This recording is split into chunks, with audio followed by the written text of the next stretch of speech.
Buenas tardes en Ecuador, buenas noches en Barcelona nuevamente. Gracias por quienes nos acompañan al momento. Vamos a dar inicio a este conversatorio.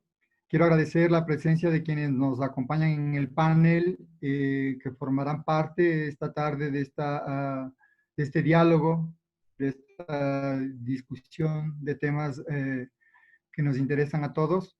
Tenemos con nosotros al colectivo Guayaquil City. Es una plataforma generadora de contenido visual LGBTIQ, feminista. La plataforma consta principalmente de ilustraciones que de manera desafiante mezclan el imaginario LGBT y de la cultura queer con la imaginería guayaca ecuatoriana. Nos acompañan Víctor García y Estefano Espinosa desde Guayaquil City. Está también Lucía Egaña Rojas. Ella es una artista chilena que actualmente vive en Barcelona. Además de la práctica artística, se dedica a la escritura, la investigación, la docencia y la producción audiovisual. Su trabajo problematiza los conceptos de alta y baja cultura, high-tech, low-fi, espacio público y privado, y las relaciones entre norte y sur. Y quien moderará el panel en artes visuales por la Pontificia Universidad Católica del Ecuador y máster en gestión cultural por la Universidad de Cataluña. En el momento cursa un programa de estudios independientes en el MACBA de Barcelona. Agradezco a todos por su presencia y de esta manera damos por inicio de este panel y cedo la palabra a Eduardo. Por favor.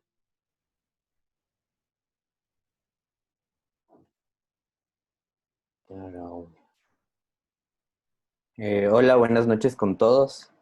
Gracias por venir a este espacio virtual en el que vamos a hablar sobre políticas de representación. Este mes no hay orgullo, no hay mes del orgullo, que es como un mes que convoca a bastante gente o a bastantes personas que somos parte de la comunidad.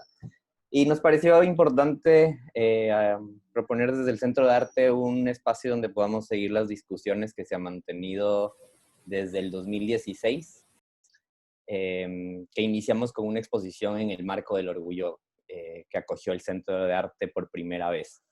El anterior año propusimos la exposición Archivos, de archivos LGBTIQ+, y fue una exposición que reunió no solo artistas, sino también activistas de la comunidad de Ecuador como Cochinelli.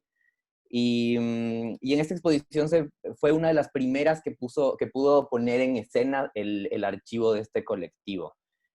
Para los que no lo conozcan, Cochinelli es el colectivo de mujeres transexuales que encabezó, digamos, una de las cabezas importantes de la discriminación, de la despenalización en contra de la homosexualidad, que fue en el año 1997. Junto con ellas estuvieron también el colectivo trans de Argentina, que compartían toda una experiencia igual de finales de los 80s y los 90s, del exilio que tuvo la comunidad por el tema de la dictadura a Europa. En la misma exposición también trataban temas de representación en los medios de comunicación, por ejemplo, como todas las comunidades, como todos los sujetos homosexuales, lesbianas, transexuales estaban siendo leídos por los medios de comunicación, ¿no? Y cómo también esta lectura o esta narrativa va cambiando con los años, ¿no? O sea, como en un principio, en el 97, aún se leía como criminales a las personas dentro de estas representaciones, y quizás después surge una fractura y estos sujetos pasan de ser criminales un poco a ser tratados como sujetos enfermos, ¿no? Por así decirlo, en el sentido de que las clínicas de deshomosexualización siguen existiendo, entonces siguen existiendo espacios que intentan despatologizar a las sexualidades, por así ponerlo, ¿no? Entre comillas. Y justamente la exposición del orgullo es un espacio que abre o fractura esas narrativas sobre las comunidades, ¿no? O sea, lograr hablar desde nuestras propias subjetividades, lograr exponer qué nos ocurre en la vida, nuestras luchas, nuestros placeres, nuestros traumas, nuestras felicidades. Y esto a través de imágenes, a través de sonidos, a través de performance, Entonces se generan unas subjetividades y una comunidad que va siendo narrada a través de las imágenes, ¿no? Entonces siempre he propuesto pensar a las exposiciones o la práctica curatorial como un ejercicio también para producir comunidades, ¿no? Entonces también como las exposiciones o estas imágenes se van tomando el Centro de Arte Contemporáneo, se van tomando una institución. Y en este sentido invitamos a Guayaquil City Lucía Gaña, que Guayaquil ha sido parte de varias de las exposiciones del CAC, de la muestra. Y en este sentido queríamos abrir el diálogo sobre algunas preguntas que nos propusimos en el conversatorio, ¿no? Entonces un poco la propuesta es cómo pensar desde las prácticas artísticas herramientas de resistencia hacia la opresión y hacia las formas de producción de mundo. Cómo pueden las prácticas artísticas cambiar o transformar la sociedad, cómo pueden involucrarse en las prácticas educativas, cómo pueden involucrarse en una estrategia viable para construir ciudadanías justas y ciudadanías sin prejuicios, ¿no? Entonces, claro, aquí proponemos el rol del artista no solo como un rol de producción en un sentido estético, sino de una producción de una discursividad y una intervención en la esfera pública de esos discursos. Y en esos discursos y en esa producción artística, como también el artista tiene una responsabilidad o una relación, digamos, de complicidad en el sentido de generar audiencias críticas o espacios comunes de representación. Que en este sentido también quería hacer un punto en esta palabra de los espacios comunes de representación, porque la representación no solo viene en el sentido individual o en el sentido del otro que está mirando, sino también cómo construimos en comunidad unas imágenes o unos, ¿cómo lo decimos? O unas culturas públicas también que puedan narrar nuestras historias. Entonces queríamos empezar con Guayaquil, que nos cuenten sobre su trabajo actual, sobre su práctica, cómo están igual interviniendo la lucha este mes desde una plataforma digital y no física. Bienvenidos y gracias por estar acá. Hola Edu, hola a todos, gracias por la invitación, la verdad. Bueno, contar un poco de Guayaquil rápidamente. Empezó a hacerse todo en el 2017. Yo soy quien ilustra todo el contenido. Primero surgió como una alternativa visual, nada más simplemente como quedar estas imágenes y ponerlas en camisetas. Luego poco a poco se fue articulando como una plataforma que ya narraba historias más complejas a través de viñetas o a través de alianzas con otras organizaciones. Y de ahí poco a poco se fueron mostrando también estas imágenes en el CAC, en la Casa de la Cultura Ecuatoriana, en programas radiales se fue hablando también al respecto. Entonces, poco a poco fue creciendo esta plataforma de Guayaquil. Creo que a lo que tú hablabas me acordé mucho yo estudié artes visuales en Bolonia, en Italia, y yo me acuerdo de cuando trataba de hacer obras, cuando hacía mis obras, muchos profesores me decían, pero ¿por qué eres tan político? ¿Por qué los artistas latinoamericanos son tan políticos? Y yo me quedaba así como, en Italia son muy estéticos, ¿no? Entonces esta cosa de la estética va muchísimo. Y entonces ahora ya tendría una respuesta para eso, porque, o sea, nuestras vidas creo que en Latinoamérica están en constante como que rebelión. Creo que nuestras vidas están súper entretejidas con la política, aunque no lo queramos aceptar, y creo que Guayaquil es una respuesta a eso también. Steffi, ¿qué vas a decir? Sí, o sea, justo, hola, yo soy Estefano y yo acolito con cositas en Guayaquil. Soy pintor y nada. Yo creo que también es como este tema de como artista, a veces yo sentí lo mismo, justo estudié un año en una academia de bellas artes en Filadelfia y era lo mismo, era como que algo demasiado político, causaba tensión, era incómodo. Entonces siempre he tratado de como ver cómo lidio con este tema, ¿no? Cómo mantenerme honesto ante mis temáticas, lo que quiero tratar y a la vez cómo hacerlo de una forma que sea pertinente al medio, ¿no? Que dentro del arte a la final es ver las complejidades, no necesariamente tomar posturas como radicales, porque eso tal vez se lo ve como simplista. Entonces ha sido como un constante experimentar y ver, cambiar espacios, contextos, ver cuándo eh, vale tener como esta perspectiva más activista, ¿no? Y cuando algo más artístico, ¿no? Creo que eso ha sido como algo interesante para mí como artista y ahora colaborando con Víctor, traer justamente como esa visión a Huella Queer.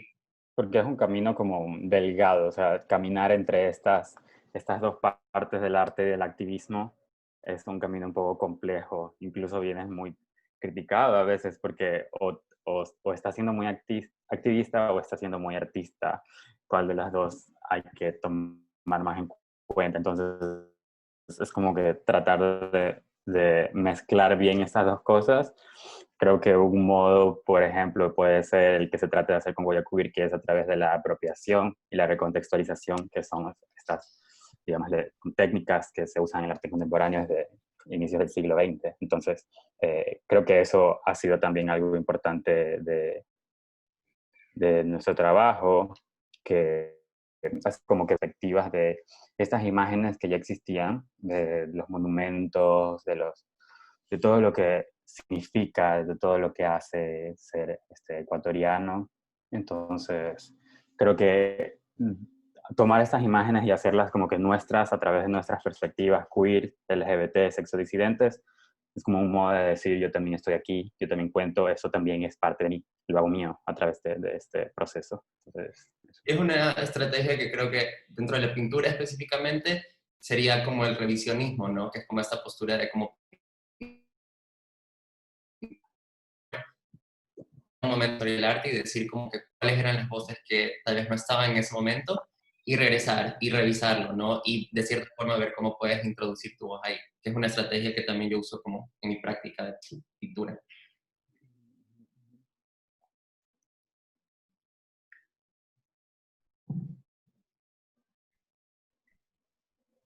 ¿Y cómo han sentido su producción artística? O sea, ¿cómo han reaccionado en el sentido de cuál ha sido ese desplazamiento de las artes visuales al activismo? O sea, ¿cómo han introducido o han puesto en circulación sus imágenes, sus ilustración en la esfera pública o en una plataforma? mm, eh, todo empezó hablando, como que primero hablando con las personas que estaban ya dentro de estos círculos, tratando de buscar alianzas. Yo me acuerdo cuando recién llegué, yo traté de trabajar al lado de organizaciones de derechos LGBT aquí en Guayaquil. Los espacios no se dieron por distintos motivos. Yo quería como que continuar haciendo este activismo que estaba haciendo en Italia. No se pudo, entonces yo dije, ok, voy a empezar a hacer mis propias cosas. Eh, Creo que primero hablando al respecto de las imágenes, me acuerdo que hablamos con este programa radial Sin Etiquetas de Cuenca, que fue una de las primeras veces que hablamos. Y luego, no era necesario que las organizaciones te pidan algo, sino tú simplemente observas y ves todas estas problemáticas, que son muchísimas las que acarrean a la población sexodisidente en Ecuador, y haces estas imágenes trabajándolas muy desde la empatía, desde la vivencia propia también, desde la sensibilidad, no que sea simplemente un diseño gráfico, sino ya ponerle un poco más de vida, de sentimiento, algo así. Creo que eso también es lo que ha diferenciado todo lo que hacemos. Entonces, esa conexión de empatía hace que llegue más a la gente, y por eso las publicaciones iban compartiéndose bastante. Creo que habrían también bastantes debates, bastantes diálogos que eran súper necesarios, como por ejemplo cuando hicimos lo de la imagen del escudo, que ha sido icónico y abrió muchos debates respecto a la nación, a la patria, por qué les ofende, por qué no les ofende un escudo con cuyes, con verdes y todas otras cosas de Ecuador, pero sí con símbolos nuestros. Entonces, creo que un poco eso. Sí, para mí también al regresar a Ecuador, yo viví en Estados Unidos 12 años, me fui desde chiquito. Y al regresar justamente era eso, como buscar espacios donde podía continuar haciendo como algo de activismo, estar con otras maricas, buscar otras maricas, artistas, porque honestamente tú vienes a Guayaquil y es un espacio bastante hostil, pues, especialmente con cualquier minoría, ¿no? Entonces, ese fue mi primer instinto, como que, ¿dónde está otra gente como yo? ¿Dónde está otra gente como yo haciendo arte? ¿Dónde está otra gente como yo haciendo arte e involucrada en la política y el activismo, ¿no? Porque tampoco me ha interesado mucho este arte que es como completamente apolítico, que no le interesa esa coyuntura. Entonces, fue básicamente como este ir buscando gente, reuniéndonos, así se fue dando como el colectivo Maricas Unidas, en una residencia artística que yo organizo que se llama Trueque. También hicimos en un año una residencia que específicamente era para hablar sobre la despenalización de la homosexualidad en Ecuador. Ahí también fue un espacio genial donde nos pudimos reunir algunas maricas de Quito, de Cuenca, de Guayaquil, y justo a partir de eso fue el regresar a Guayaquil y organizarnos un poco más. Y son personas que ya han estado haciendo cosas mucho tiempo en Guayaquil, solo que las condiciones tal vez nos habían dado para reunirnos y juntar esfuerzos, ¿no?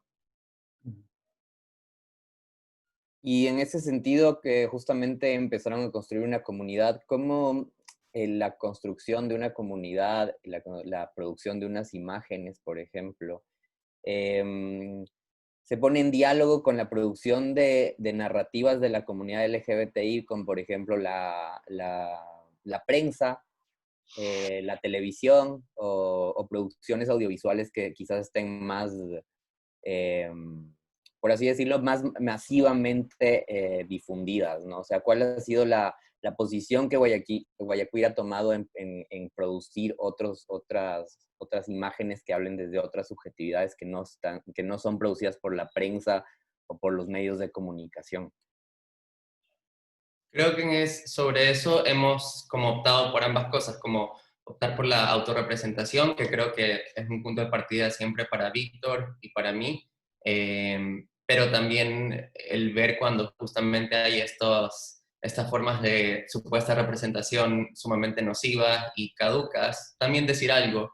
Y es como el momento cuando, por lo menos para mí, es cambiar el switch. Como que, ok, ahorita no voy a operar como artista, voy a operar como activista y voy a decir como que estoy harto de esto. Ya no siento que hay tanto espacio como para dialogar o como para tratar de concientizar, porque esas cosas se han venido haciendo por mucho tiempo con los medios, con los actores, con las televisiones, con todos, ¿verdad? Sin embargo, seguimos teniendo estas formas de representación sumamente dañinas, ¿no? Entonces también ha sido como el optar por tomar una postura un poco más radical y decir como no vamos a tolerar más este tipo de representación. Nos hace mucho daño, aquí están como algunos análisis, pruebas y nada, como tomar esa postura un poco más firme.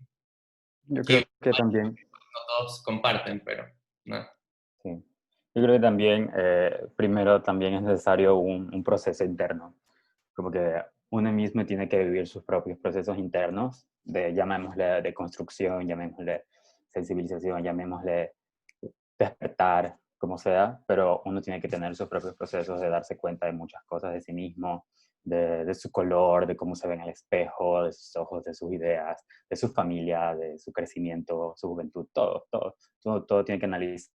Es un proceso bastante doloroso también con uno mismo, pero es súper necesario y ya a lo que uno emerge de este proceso, así como una mariposa nueva del mundo, eh, ahí es cuando busca estas comunidades para tratar de pertenecer y uno se da cuenta y hace estas conexiones, estos ejercicios de empatía que hacen que no pueda ser ciego ante tantas cosas que suceden. Es como que es muy difícil. Si yo sé que están muriendo las niñas en Ecuador, que las mujeres están siendo violadas, que no pueden abortar en ninguna situación, no puedo ser ciego y sordo ante. Entonces, como que por todo lo que ya he hecho para mí mismo, que quiero que continúe para las demás personas también, como que ahí voy haciendo y uniéndome a todas estas luchas y creando estas, estas intersecciones, ¿no? Sí. Vemos también como una producción contextualizada de su práctica, ¿no? Y por ejemplo, claro, hay imágenes, como nos contabas, la del escudo, pero también hay imágenes que atraviesan discursos antirracistas, o por ejemplo, también te apropias de caricaturas para dar mensajes a niños. También ilustras o comunican sobre movimientos feministas, como lo que dijiste del aborto. En ese sentido, ¿cómo ves esa intersección con el propio proceso tuyo o sea, un poco de colonizar el movimiento LGBTI, ¿no? En Ecuador. También acá muchas veces hay movimientos, no sé, el orgullo crítico, el contraorgullo. O sea, ¿cómo ven que estos discursos que están viniendo desde sujetos que no están siendo, digamos, blanqueados o pink wash, como entonces, ¿cómo interviene Guayaquil en esa producción de imágenes?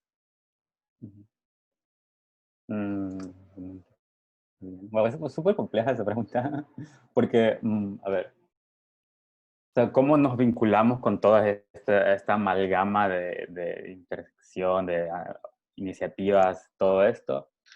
Um, es como que tiene que ver un poco iniciando con lo que dije, como uno puede no ser empático con estas causas, no podemos seguir usando incluso las mismas tácticas que se han usado desde siempre en el activismo de Ecuador a veces.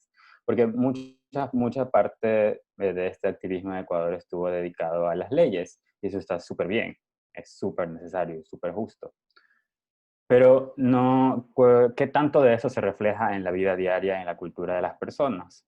Entonces, por eso creo que también tenemos eh, un país donde el matrimonio igualitario se aprobó el año pasado, pero las personas LGBTIQ+ siguen muriendo y todavía hay muchísimas faltas. Entonces, conviene preguntarse qué tanto se ha hecho para, para incidir en la vida y en la cultura de la sociedad ecuatoriana. Entonces, yo creo que seguir haciendo simplemente activismo por las leyes es, ya no es viable en este entonces. Entonces, uno tiene que ser consciente de eso, tiene que ser consciente del mundo en el que se está viviendo. Se están viviendo protestas antirracistas, se están viviendo tantas cosas hoy en día, una emergencia sanitaria, tantos casos de corrupción. La gente está como que despertando en distintos círculos que no puede simplemente no hacerle caso a eso. O sea, ¿en qué mundo vive si no le haces caso a todas esas cosas? Entonces, si uno quiere hacer algo efectivo, tiene que trabajar junto a todas estas personas que están despertando, que están haciendo iniciativas. Es algo así como que esta unión de voces y que hagan bulla para un bien común, algo así. Sí, yo creo que como empezar a tomarnos un poco más en serio entre las diferentes disciplinas, porque una de las primeras reacciones que yo también sentí y recibí como en uno de estos espacios activistas LGBT era un poco como, ay, ya chévere, pero ustedes lo que hacen es como dibujitos, ¿no? Y como, aquí vamos a hablar de cosas serias, de las leyes, ¿no? Entonces creo que es como nosotros ponernos en un lugar de entender bien esas cosas e instruirnos bien de la historia para tampoco hablar desde la nada, pero también desde el otro lado tomar el rol de los artistas en serio, ¿no? Que es justamente proporcionar esa mirada crítica y ver cómo se puede introducir esto en el lado estético y cultural, que es lo que nos hace tanta falta y al final por donde empieza el cambio muchas veces, más que por una ley o una imposición.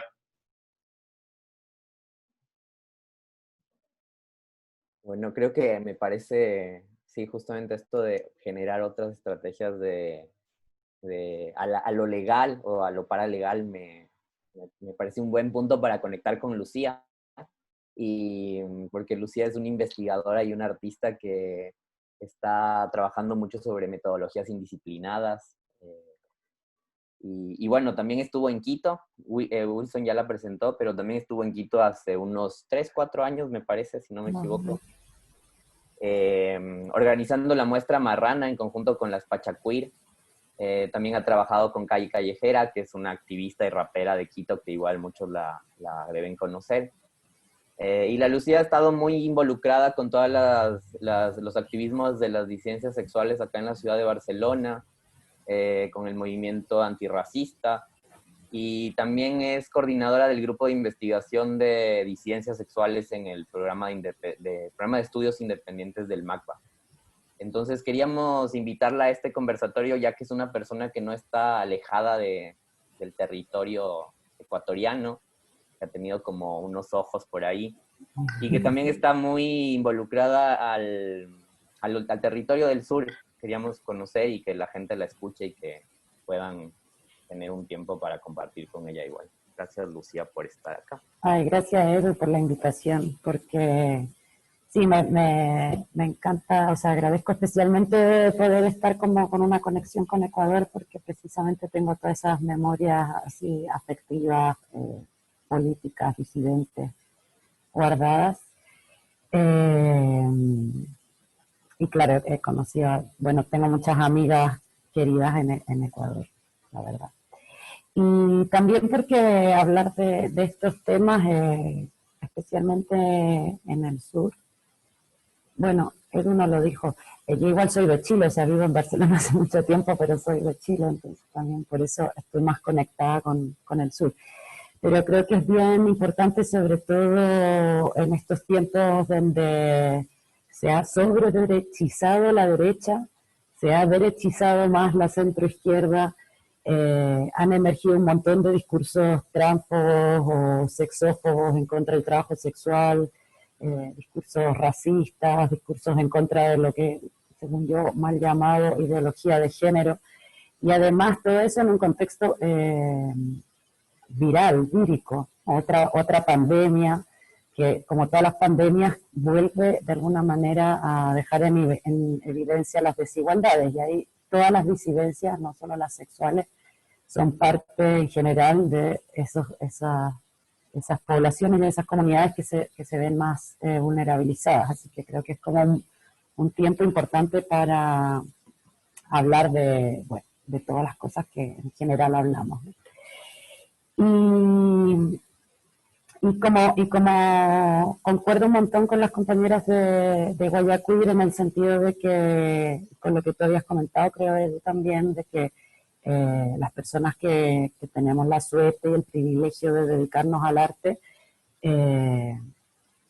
claro, deberíamos, en mi opinión, estar bastante conectadas con la realidad social, ¿no? Y estar conectado nuestro trabajo con la realidad social. Y en general los artistas han aportado mucho a la construcción de referentes que muchas veces a las disidencias sexuales les faltan en su infancia, en su juventud.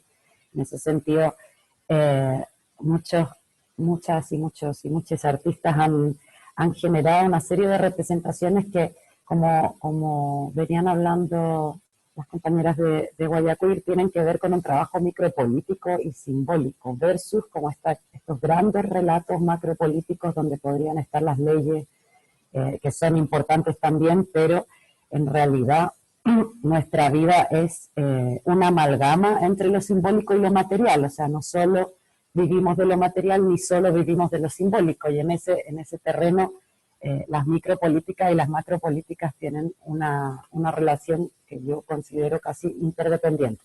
Personalmente yo he trabajado mucho más en micropolíticas que con macropolíticas, no sé si por opción o por condición, es como la manera en la que me ha salido a trabajar, y desde ahí he como intentado agitar algunas cuestiones. Pero sí me parece muy relevante en ese sentido la producción de referentes, porque estos referentes, bueno, hoy estamos hablando de las disidencias sexuales, pero creo que va mucho más allá de las disidencias sexuales. Los referentes que se producen desde la creatividad o desde las artes, si no se producen de forma situada, como estando en la situación, o desde un contexto en particular, desde un lugar en concreto, muchas veces son caricaturas o figuras descalificantes, ¿no? O descalificadoras. En ese sentido, creo que es importante que estas producciones estén de alguna manera ancladas en posiciones disidentes, que antes se le llamaba diversidad, hasta hace muy poco se le llamaba diversidad, ahora es disidencia, quizá en el futuro le vamos a llamar de otra manera, como que se va modificando el lenguaje también.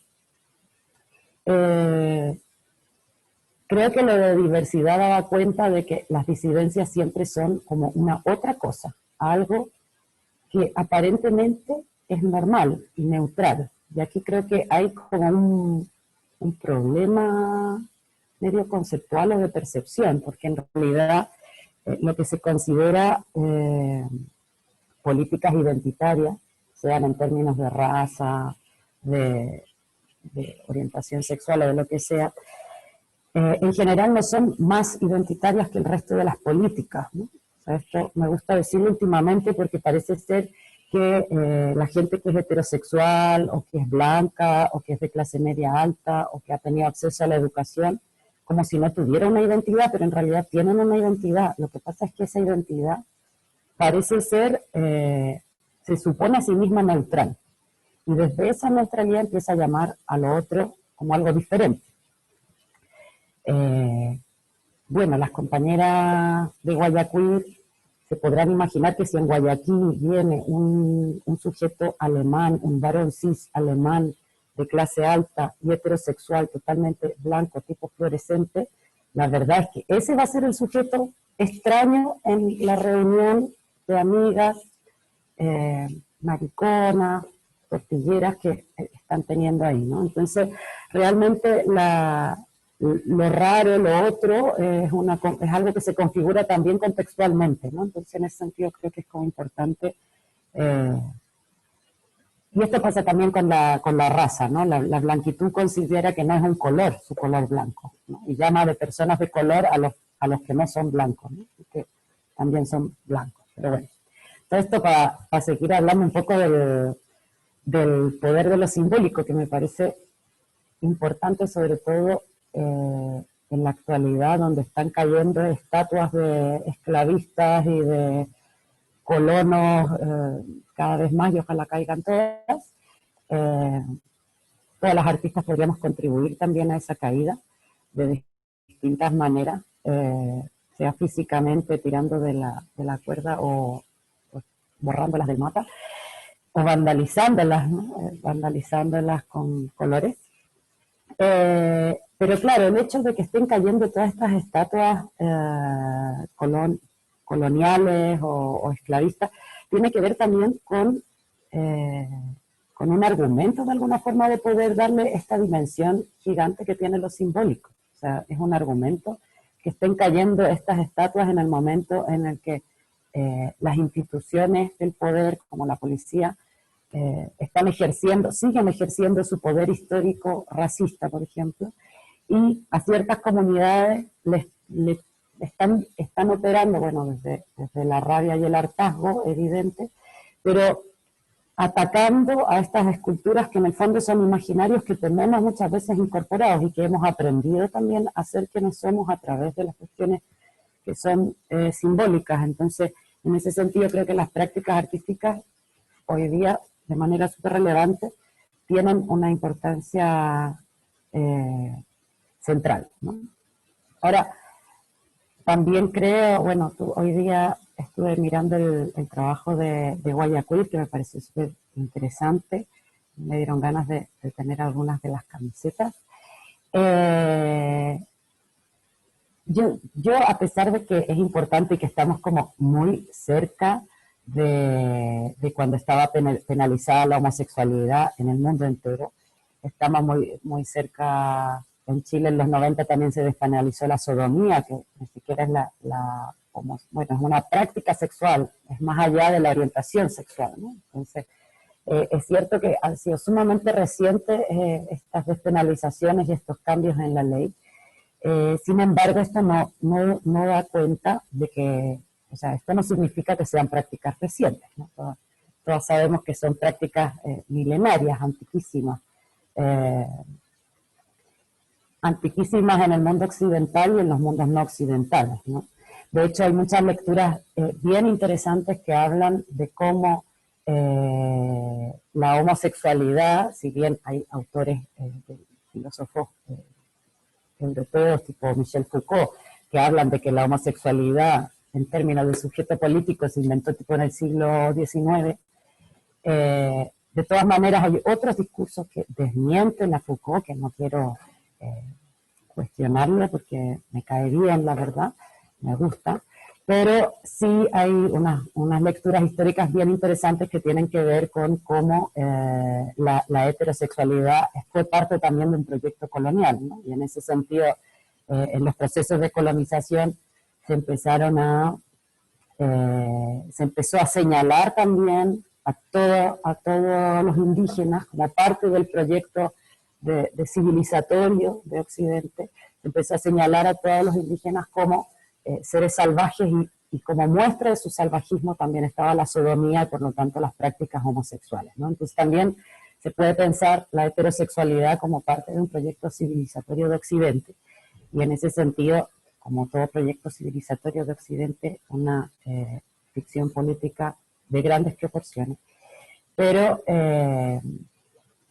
con esto quiero decir que las representaciones de lo heterosexual o de lo homosexual son importantes y aún así no me parece que cualquier representación de lo no heterosexual sea válida en sí misma. O sea, creo que ahí, a pesar de que son cuestiones muy recientes estos momentos en que se despenalizan estas prácticas, y sobre todo, y esto tiene que ver con el proyecto colonial también, se despenalizan estas prácticas en las excolonias en este momento, porque en Europa ya fueron despenalizadas hace mucho tiempo, ¿no? Como parte de este proyecto civilizatorio donde lo occidental siempre está por delante, siempre es más avanzado y más civilizado. Pero bueno, estaba diciendo que no cualquier representación de lo no heterosexual es válida en sí misma, solo por representar algo no heterosexual, ¿no? Y en ese sentido, bueno, no es válida para mí, estoy hablando muy en primera persona, no quiero así dar como discursos totalitarios, pero para mí no es válida en sí misma. Y lo digo sobre todo porque a pesar de que es muy reciente estos procesos de despenalización de la homosexualidad, muy rápidamente el mercado y una serie de instituciones han creado un sujeto homosexual que es bastante válido dentro de todo, ¿no? Es decir, entre la despenalización hace menos de 40 años hasta la aprobación de la unión civil, ha sido como rapidísimo, para lo que puede ser un proceso histórico tan largo, ¿no? De todo lo que son las políticas sexuales, les voy a llamar, para no llamarle políticas identitarias, que ya lo cuestioné antes.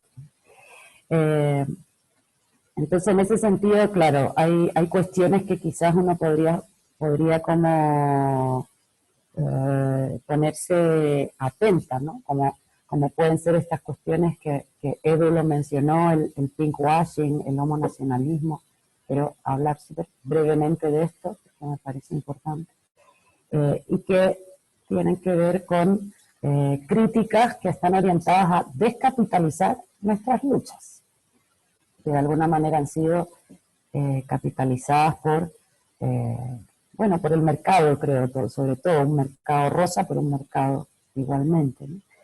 Y que han permitido que ciertos sujetos LGBTI+, pero solo ciertos, bastante sacados con pinzas, puedan ser asimilados por las industrias culturales, por la academia, por el mercado, por las instituciones en general, puedan llegar a ser políticos, puedan llegar a cualquier lugar que se lo planteen, porque representan un tipo de homosexualidad que es muy funcional al sistema, ¿no? Y a eso un poco tiene que ver con el pinkwashing, porque el pinkwashing tiene que ver con una lectura que hace sobre todo una escritora que se llama Jazz Virtual, en torno a partir del ejemplo del ejército de Israel, cuando el ejército de Israel decide incorporar homosexuales al ejército, y con ese argumento plantea que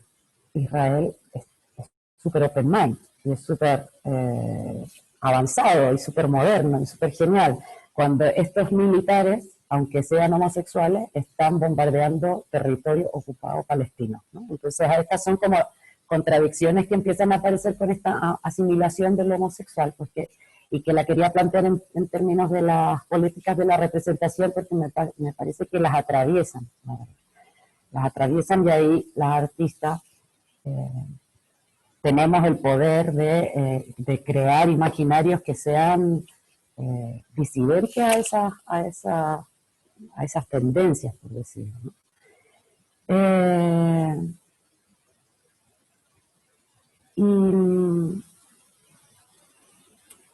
Y claro, quizás, bueno, este tipo de sujetos homosexuales funcionales al sistema, que se quieren casar, que quieren tener una familia nuclear, un par de bebés, un perro, un auto y una casa y un jardín con flores, ¿no? Este tipo de homosexuales que son flacos, que son blancos, que les gusta comer sano, comer comida biológica, ojalá, o no sé, que se visten bien, con ropa nueva, que no tienen marcas, que no tienen cicatrices, que no tienen celulitis, que no tienen estrías, que no tienen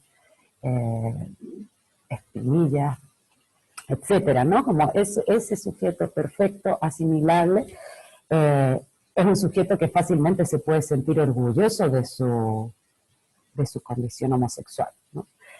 En cambio, esto que también de alguna manera lo mencionaba Edu, que también me parece importante, o sea, yo entiendo que el orgullo se llama orgullo y entiendo cómo de dónde viene esa historia, ¿no? Pero también uno podría empezar a problematizar las políticas del orgullo, las retóricas del orgullo, porque en el fondo nos obligan también a tener que ser súper felices y súper exitosas y súper capaces, y hay una serie de elementos que han constituido las historias de estas comunidades y que tienen que ver con la vergüenza, con la incomodidad, con la violencia, con el daño, con los traumas, y todas esas cuestiones también han hecho parte de estas comunidades y no caben muy fácilmente en las retóricas del orgullo. Es difícil meterlas ahí, nadie se siente orgulloso de haber sido maltratado, nadie se siente orgulloso de que le griten, que le insulten en la calle, nadie se siente orgulloso de... Ahí también quizás habría que poner más que poner en cuestión, interrogar un poco a estas políticas del orgullo y preguntarles ¿cómo me puedo sentir orgullosa de esta historia de opresión? ¿Cómo me puedo sentir orgullosa de la discriminación que ha habido histórica a cierto tipo de cuerpos, a cierto tipo de sujetos, ¿no? Y bueno, para cerrar, así para que haya, ¿no?, también como tiempo para que podamos dialogar un poco, quería referirme súper brevemente al tema del humor, porque el humor y la risa ha sido una herramienta, yo diría casi una tecnología de las disidencias sexuales, que me parece súper, no solo válida, sino que también clave y bien utilizada. De hecho, bueno, el mismo trabajo de Wyatt Queer trabaja muchísimo con el humor, con la parodia, y ahí creo que el humor, esto lo dice mucha gente, es una de las cuestiones que tiene que ir siempre para arriba y nunca para abajo. O sea, hay una manera de tener como una brújula ética, como dice la Sueli Rolnik, en el sentido de saber de quién nos reímos y cuándo nos reímos. Entonces, por ejemplo, de este homosexual asimilado que es normal y que es neutral, yo me puedo reír, pero, bueno, me puedo reír de cualquiera, la verdad, nadie me prohíbe reírme de nadie, pero hacia dónde focalizar un poco mi inteligencia, mi energía y mi creatividad, ¿no? Y como hacia dónde las artistas podrían estar orientando, ¿no?, como su creatividad es hacia ese sujeto aparentemente neutral que se acapara para sí mismo lo normal y deja en condición de anormal todo, a los demás todo, que son los disidentes, las disidencias, y lo digo súper en general, no hablo solo sexuales, sino también corporales, o sea, las personas gordas, las personas que son disidentes a la funcionalidad del cuerpo, capaz, o sea, una serie de disidencias que siempre están ocupando las posiciones de abajo, ¿no? Entonces, en ese sentido, era mi compañera de casa no humana. En ese sentido, como el humor, está bueno tratar de enfocarlo más hacia arriba que hacia abajo, ¿no? Y bueno, y lo quería dejar ahí para que podamos dialogar, porque, para que circule más la palabra. Gracias, Lucía. Bueno, si nos quieren preguntar cosas, hay un chat ahí que pueden utilizar, que podemos como mediar las preguntas por ahí. Quizás yo te quería hacer una pregunta, Lucía, para hasta que nos llegue alguna intervención de los oyentes. Sí, pensaba en esto del futuro, de la distopía y un poco del fracaso, ¿no? O sea, de cómo también la idea de futuro, la idea de progreso, de triunfalismo siempre ha estado como muy presente en los movimientos LGBT, ¿no? O sea, el matrimonio LGBT, la adopción de hijos, o sea, siempre es un camino donde el progresar o el no fracasar está también vinculado a una heteronormatividad, ¿no? A tener un vínculo con la familia, con el trabajo, con el éxito, ¿no? Entonces pensaba desde ese otro lugar que es el fracaso, pensar en otras imágenes o en otras subjetividades también desde el sur que puedan como ser referentes o producir cosas o hacer guiños o volver la mirada a esos procesos. No sé si se te ocurre algún artista, alguna imagen, algún documento. Bueno, a mí un proyecto que me encanta, lamentablemente, bueno, muy en la línea con el fracaso, es de una persona que ya está muerta, que es Giuseppe Campuzano, que es el Museo Travesti del Perú, que es un proyecto que me gusta mucho porque a partir como de esta grandilocuencia de los museos, de los museos que también, eh, claro, o sea, la mitad de los museos europeos son puro robo, entonces parodiando un poco a esta figura de los museos y en su institucionalidad y en su carácter conservador, ¿no? De que selecciona qué partes de la historia conservar. El proyecto de Giuseppe Campuzano del Museo de Travesti del Perú establece otro tipo de genealogía y otro tipo de materiales como materiales dignos de ser conservados. Entonces, en ese sentido hay una apuesta por el futuro, pero claro, es un futuro que disloca los relatos de futuro convencionales, occidentales, blancos, ¿no? Porque, bueno, un par de imágenes tengo del Museo Travesti del Perú. ¿Las voy a comparto? A ver.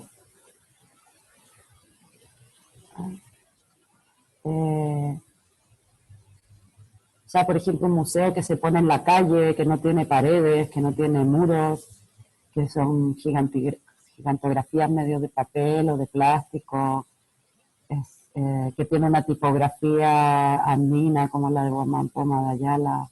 Bueno, andina no, digamos colonial, pero también se utilizaron cronistas gráficos de esa época.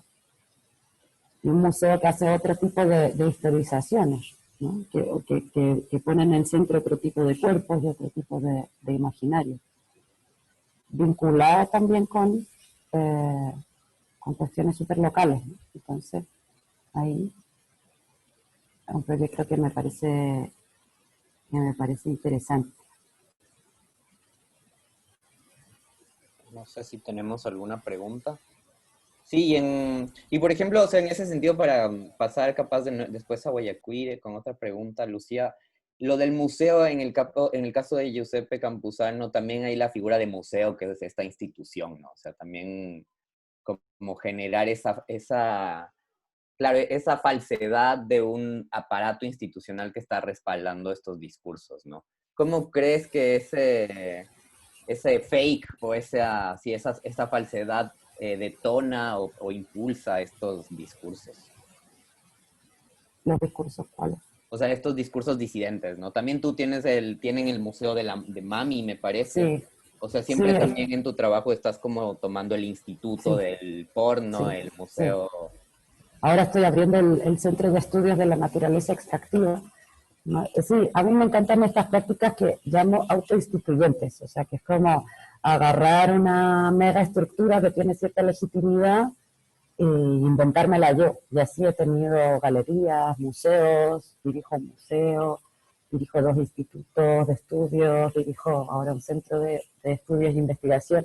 Y de una manera, bueno, a mi modo de ver, es una forma de parodiar también esa retórica institucional, que tiene como un peso de por sí, o sea, como que yo ahora dijera, eh, soy doctora en sexo inseguro, por ejemplo, o cosas así, ¿no? Como parodiar un poco esa retórica, creo que es una de las maneras también de reírse de esas grandes instituciones, ¿no? Como de aprovecharse un poco de su legitimidad enunciativa, pero también de reírse a la vez, de, de la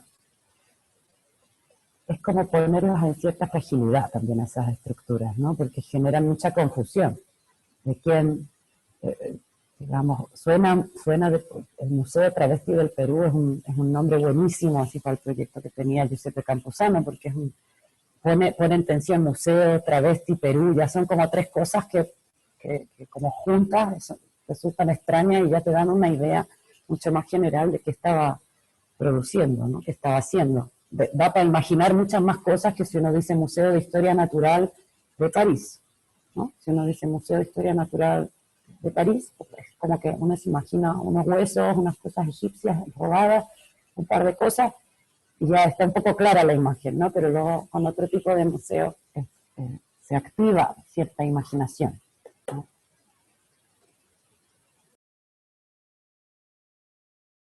Y tenía otra pregunta para Guayaquil, que sí, igual tomando la idea de museo, de memoria, de archivo, ¿ustedes también han retomado o sí, se han apropiado de personajes históricos, imágenes o momentos de sucesos que han sido importantes para la comunidad?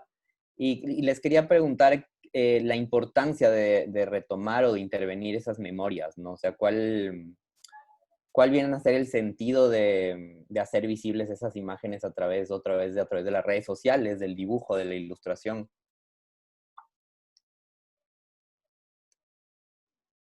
Yo creo que, como dije antes también, primero significa algo como decirte, como lo que se hablaba, nosotros que hemos aprendido a ser quienes somos a través de los símbolos, lo que dijo Lucía.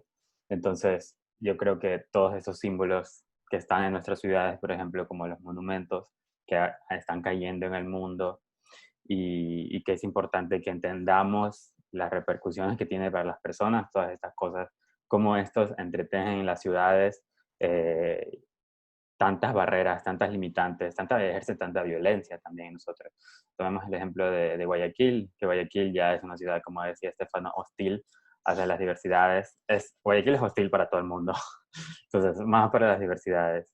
Entonces, tomar esos monumentos y modificarlos o rayarlos, si sea digitalmente, creo que es algo, envía un mensaje súper fuerte de como que esto es mío, lo hago mío, que me lo apropio, ya que también es mío, hace parte de mí, de mi historia, pero te lo muestro con esa perspectiva mía, para que tengas otra visión. Entonces, creo que un poco eso. Yo me acuerdo cuando vi esta obra de Simón Bolívar de Juan Dávalos, creo que es del 93.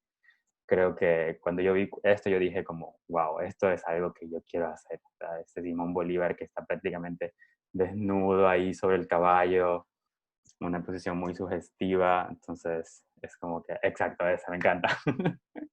Es como que genial. Entonces, yo creo que es como que eso, es como darle este sentir, estas formas nuestras a cosas nacionales. Porque, o sea, si lo pensamos incluso, eh, muchos de cómo se ven estas imágenes, es decir, con estas ropas o la falta de las ropas, con estos accesorios, BDSM, todo esto es también como nos vemos nosotros, las personas LGBTIQ+. a veces cuando tenemos sexo, cuando estamos en fiestas, cuando, no sé, queremos simplemente estar así. Entonces, creo que es súper válido mostrar también esas perspectivas, ¿no? Que la gente podría pensar también como que, pero eso se ve ridículo. Entonces, pero es como que, entonces cuestionate por qué se ve ridículo, porque es el modo como yo tengo sexo, es el modo como yo siento placer. Entonces, un poquito empezando también por ahí. Sí, y creo que también es importante, como mencionaba Lucía, que muchas veces estas cosas que se dan y ahora que se están tumbando los monumentos y se está tomando acción directa, muchas veces empiezan por el lado del imaginario, ¿no? Y empiezan en obras de arte, justamente en esos espacios donde tal vez no estamos mediados por las lógicas de una sociedad o de una estructura de un gobierno, ¿no? Entonces podemos imaginarnos todas estas cosas que se influyen en el accionar de un pueblo, de una gente. Yo creo que es algo bastante, no sé si quiero irme un poco por esa vía de lo poscolonial, de lo posmoderno, que es como que más ecléctico. Entonces creo que esas tácticas de apropiación, de recontextualización son súper válidas, son cosas que ya existen en Latinoamérica, que han siempre existido, se dice incluso tal vez. Entonces, eso. Gracias. No sé si hay alguna pregunta de las personas que están conectadas. Pueden prender su micrófono. Está en el lado izquierdo de la pantalla.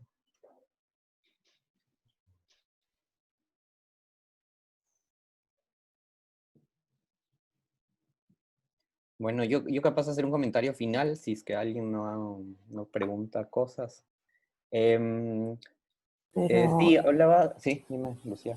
No sé si será desviar mucho, pero cuando estaban hablando las compañeras de Guayaquil al principio, me acordé de una cita de Val Flores, que es una poeta de Neuquén, del sur de Argentina, y que me gusta mucho porque habla como de estos lugares que no son ni lo uno ni lo otro. Y creo que para mí esto tiene que ver con las disidencias porque es como muy difícil de clasificar y el mundo de la normalidad siempre te pide como clasificar. Entonces, mientras hablaban, busqué la cita y me gustaría leerla antes de que cerraras. Es muy cortita. Dice, demasiado intelectual para el activismo, demasiado activista para la academia, demasiado feminista para la poesía, demasiado radical para la pedagogía, demasiado política para ser maestra, demasiado disidente para la política de identidad, demasiado tortillera para ser maestra, demasiado maestra para la jerarquía del saber, demasiado tímida para la oratoria política, demasiado provinciana para la capital, demasiado prosexo para un feminismo que aún teme hablar de sexo, demasiado teórica para ser trabajadora. Esa es la cita de Val Flores. Gracias, Lucía. Sí, bueno, me parece una buena cita para cerrar también la conversación. Creo que los procesos escriturales como los de Val Flores, el trabajo que Lucía nos presentó de los institutos, los museos, y también las imágenes que producen desde Guayaquil son elementos que siempre nos están dando un espacio para poder hablar desde nuestras propias subjetividades, ¿no? O sea, de nombrar y poder nombrar lo que nos ocurre, lo que nos traspasa.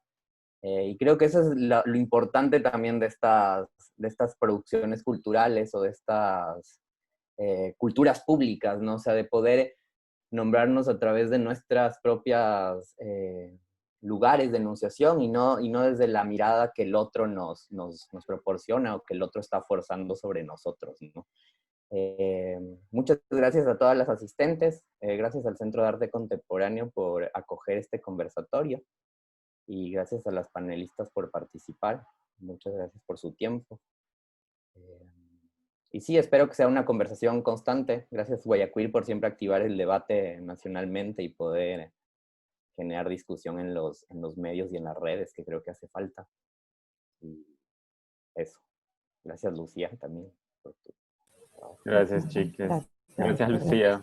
Me han notado algunas cosas que has dicho, porque es súper valioso, ¿verdad? Bueno, ya tenemos los contactos intercambiados. Sí, qué bueno que se puedan conocer a través al menos de Zoom para que así conozcan el trabajo de cada una y poder encontrarse, ¿no? Sí, aunque me gustaría más estar en Ecuador, voy a decir.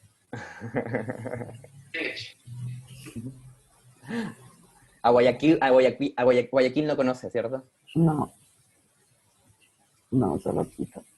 Hay que ver ahí algún momento. Gracias. Sí, gracias por la invitación y hasta la próxima. Hasta la próxima. Gracias, chicas. Gracias, chao.